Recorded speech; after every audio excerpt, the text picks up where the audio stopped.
Olá, tudo bem com você? Animado, contente? Que coisa boa, né? Vamos começar nossa aula hoje e vamos fazer uma revisão? Vamos fazer juntos? Ótimo. Então vamos lá. Lembre-se que nós vamos trabalhar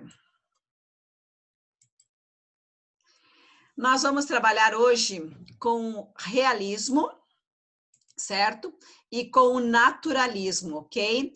Vamos trabalhar com esses dois períodos que você já trabalhou, sabe as características, sabe os autores, ok?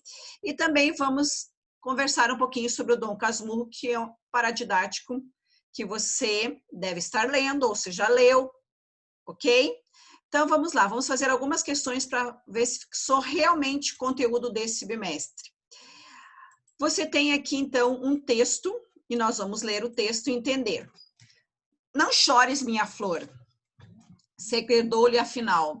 Tens toda a razão, perdoa-me se fui grosseiro contigo, mas que queres? Todos nós temos orgulho e a minha posição ao teu lado era tão falsa.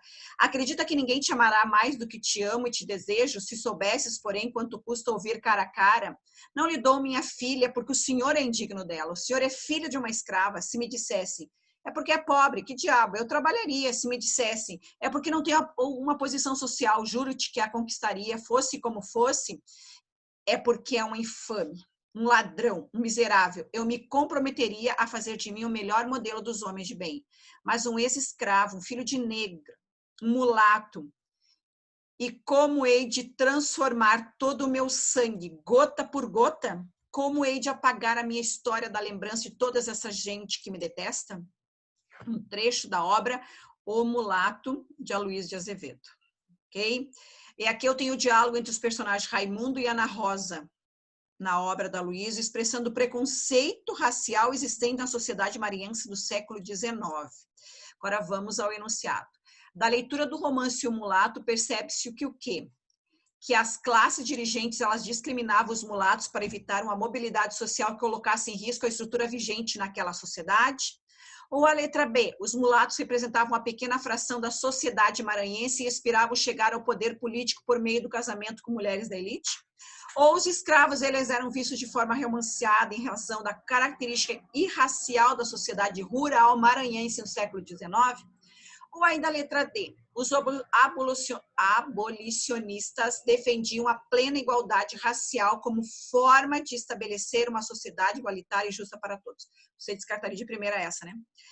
Letra E, o mulato era aceito pela sociedade por ser símbolo do embranquecimento da população negra, como queriam os defensores da manutenção da pureza racial. Qual você marcaria, então? Parabéns, você vê a discriminação muito evidente aqui nessa questão, certo? Vamos agora analisar a próxima. E naquela terra encharcada e fumegante, naquela umidade quente e dolosa, começou a minhocar ali mesmo, daquele lameiro, a multiplicar-se como lavas no esterco. O fragmento destacado apresenta na sua construção textual características que permitem inseri-lo dentro do quê? Do racionalismo Arcade, aquela volta à natureza? O determinismo naturalista do Hippolyte Taine? Ou ainda o naturalismo romântico? Ou o psicologismo realista? O que você percebe nesse trecho? O cientificismo pré-modernista? Você percebe aqui o determinismo, né? Influenciando aqui no trecho desta obra literária. Agora vamos à próxima. Um trecho, então, do Cortiço. Eram 5 horas da manhã e o Cortiço acordava, abrindo não os olhos, mas a sua infinidade de portas e janelas alinhadas. Um acordar alegre e farto de quem dormiu de uma sentada, 7 horas de chumbo. O rumor crescia, condensando-se, o zum-zum de todos os dias acentuava-se, já não se destacavam vozes dispersas, mas um só ruído compacto que enchia todo o cortiço. Começaram a fazer compras, vendas, encerralhavam as discussões ranzinzas, ouviam-se gargalhadas e pragas, já não se falava, gritava-se, sentia-se naquela fermentação sanguínea naquela gula viçosa de plantas rasteiras que mergulhavam os pés viçosos na lama preta e nutrientes da vida, o prazer animal de existir, a triunfante satisfação de respirar sobre a terra. Você percebe bem aqui uma característica do zoomorfismo, né? Colocando características em seres seres inanimados, colocando então sentimentos, né, humanos em algo que não é humano. E aí você tem o Curtiço, então, como se fosse um personagem. E a proposta da obra Curtiço da Luiz Azevedo é incorreto afirmar o quê? Que nós não vemos nesse trecho aqui. É uma obra focada numa habitação coletiva, Curtiço São Romão, retratando o cotidiano de seus moradores, suas lutas diárias pela sobrevivência. Acho que isso está muito evidente que você não marcaria essa, né? Centra-se também na ascensão social de João Romão, proprietário, imigrante português, disposto a tudo para enriquecer e subir na vida. Você viu ali detalhadamente nesse trecho? O narrador surge na terceira pessoa, é onisciente, tem conhecimento de tudo, ou os personagens dessa obra não têm grande profundidade emocional, funciona como personagens tipo que pretendem representar figuras características da sociedade brasileira, ou observam-se sátiras a alguns tipos predominantes da época, o comerciante rico e grosseiro, a velha beata e raivosa e o cônigo relaxado. Qual que não fecha com esse trecho que você leu? Parabéns, a letra E, fico feliz com você. Agora vamos analisar a sua obra que você está lendo, a obra de Machado de Assis, Dom Casmurro, ok? Então vamos conversar um pouquinho sobre ela. Ela é uma das maiores obras, né, do escritor realista brasileiro Machado de Assis.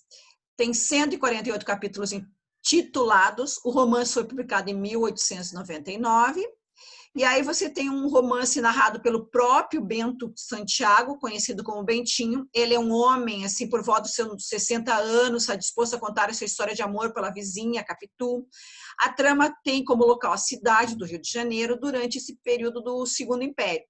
Nota-se nessa obra também a ironia do Machado de Assis e a crítica à sociedade brasileira da época. E temas como o amor, o ciúme, o caráter e a traição são destacados na obra de Machado. E Machado de Assis, ele conseguiu, com uma grande maestria, escrever um drama unindo uma história de amor e decepções. E, além disso, também ele procurou abordar a questão das diferenças de classes sociais, uma vez que a família de Bento era abastada e a de Capitu era pobre. Interessante, né? Então, você percebeu que nós temos uma revisão e nós também começamos o conteúdo novo, que vai ser agora a análise de obras, ok? Gostaria que você ouvisse o áudio que eu coloquei aí para você na sua aula e class sobre o Dom Casmurro. Muito bom, ok? Finalizamos a nossa aula. Um beijo no seu coração e logo nós vamos bater um papinho novamente. Até a nossa próxima aula. Tchau, tchau.